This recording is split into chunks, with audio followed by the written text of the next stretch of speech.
Hi everyone, क्या हाल है। उम्मीद करती हूँ सब खैरियत से होंगे। आज हम बना रहे हैं गाजर की खीर, जिसके लिए इंग्रेडिएंट्स हैं कुछ आलमंड्स थे मेरे पास और काजू थे, कैरेट, शुगर और बोल राइस। ये मेरे पास मैंने इसमें कुछ इलाचियाँ डाल के दूध को बॉईल कर लिया है।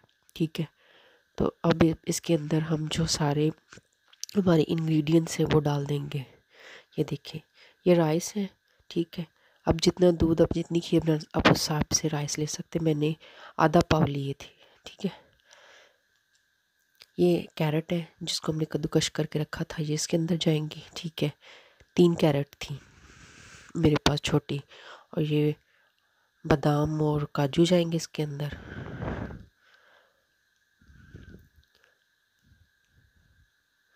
वो जाने के बाद ये हमारे राइस है, ये भी बॉइल्ड राइस है, इसको काफ़ी बॉइल मैंने कर लिया था, ये भी इसके अंदर जाएंगे। तब हम अच्छे से हिला देंगे। शुगर हम अभी नहीं डालेंगे, शुगर हम डालेंगे जब हम आधी से ज़्यादा खीर पक चुकी होगी, ताकि हमारी खीर साथ ना लगे। हम अच्छे से इसको मिक्स कर देंगे। अच्छे से मिक्स करना है कि सब चीज़ें जो है ना अच्छे से मिक्स हो जाएं।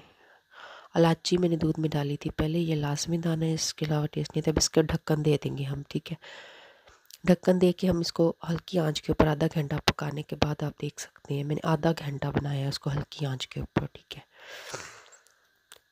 ठीक है, ये देखिए अभी हम शुक्र हैं क्योंकि हमारी आधी से ज़्यादा खीर पक चुकी है, हमारा दूध भी जो है ज़्यादा खुश्क हो चुका है और खीर गाढ़ी हो चुकी है। आप देख सकते हैं कितनी मज़े की खुशबू भी आ रही है अभी मैं बना रही हूँ इसमें। और ये जो खीर है बहुत मज़े की बनती, गाजर की खीर है। ठीक है, आप इसको ज़रूर ट्राई कीजिएगा, कमेंट में मुझे ज़रूर बताइएगा आप लोगों को कैसी ये खीर लगी, और ट्राई कीजिएगा, बहुत मज़े की होती है। तो खाने के बाद, डिनर के बाद अच्छा लगता है। स्वीट कोई भी डिश हो खाने में मज़ा आता है, तो प्लीज़ आप लोग ज़रूर ये ट्राई कीजिएगा। ये देखें, अभी हम आधा घंटा और इसको हल्की आंच के ऊपर हमने बनाना है। ठीक है, चीनी डालने के बाद। तो ये देखें आधे घंटे के बाद ये हमारी रेडी